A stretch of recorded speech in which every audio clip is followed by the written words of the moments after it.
Kung sa Maynila ay may Diwata Paris, sa bayan ng Isabel Leti ay may Tomas Oming Pares.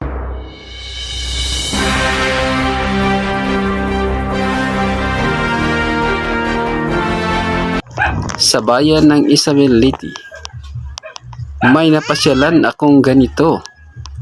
Dahil sa curious lang tayo, ay linapitan ko ang mga tao na nakapila para tuklasin kung ano ang kanilang pinipilahan.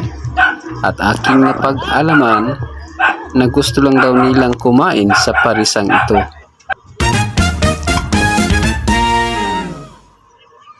Ako, bila pagka-oras sa taka-orderan eh.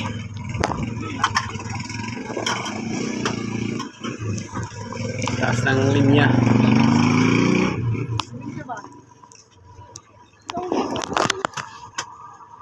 Paris?